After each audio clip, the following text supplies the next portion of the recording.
We carry an invisible assumption about what a normal life is supposed to look like. The acceptable path is almost always a grind. You get the degree, you take the entry-level job, and you drag yourself up the corporate ladder, rung by painful rung, hoping that maybe decades from now you will finally be comfortable. But if you stop and look around, you will notice something strange about this collective struggle.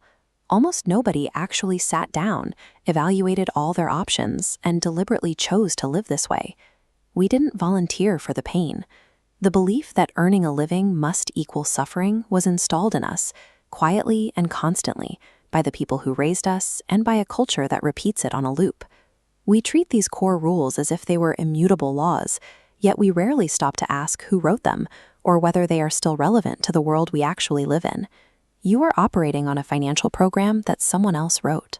You execute their code day in and day out, and you have never once looked at the source material. People don't fail to chase a bigger life because they are lazy or lack the talent. They stay put because they were handed a map that illustrates only one narrow, exhausting route to survival. This invisible map falsely warns that every other direction leads straight off a cliff, artificially forcing people to stay in the cage. This feeling of being trapped is a measurable psychological phenomenon known as money scripts, a concept identified by clinical financial psychologists. Researchers Ted and Brad Klontz discovered that every single one of us downloads between 50 and 200 deep-seated, unconscious beliefs about money before we even reach our 10th birthday.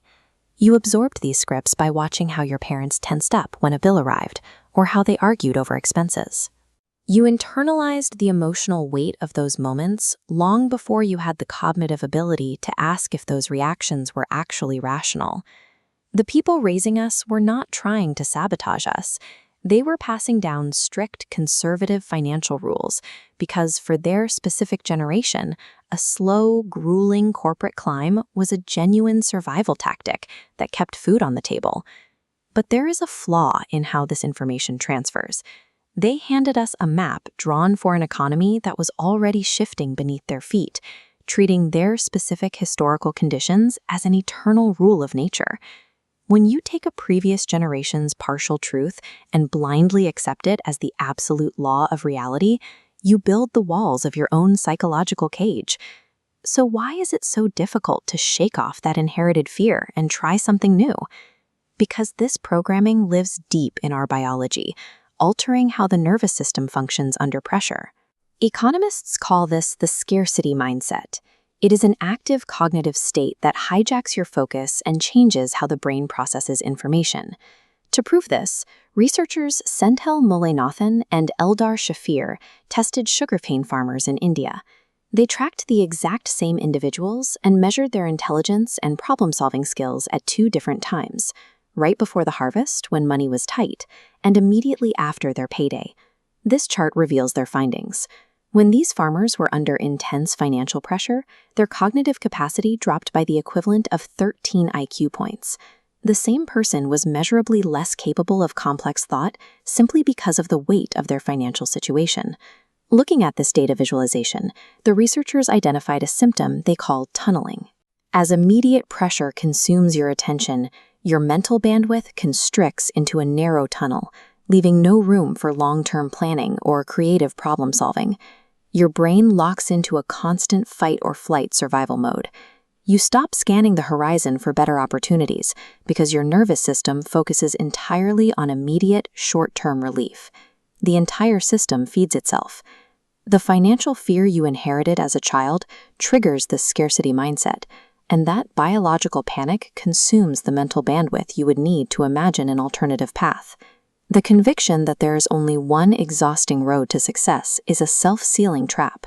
The belief itself disables the part of your brain capable of looking for an exit. This inherited struggle impacts our bank accounts, but its real weight falls on our identity. The real loss is the person you might have become.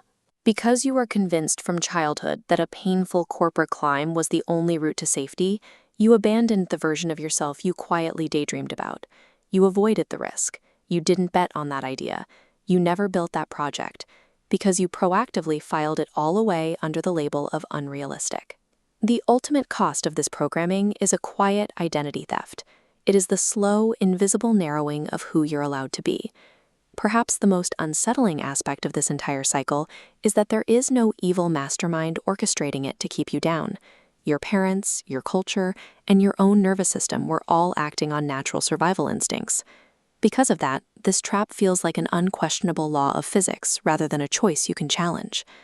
So you have to ask yourself, is earning a living actually as brutal as you believe it is, or were you simply never allowed to find out for yourself? Recognizing this struggle as a cognitive state, not an absolute law, allows your mental bandwidth to slowly return. When you finally stop running that old program, you can begin to notice the roads you were never taught to look for.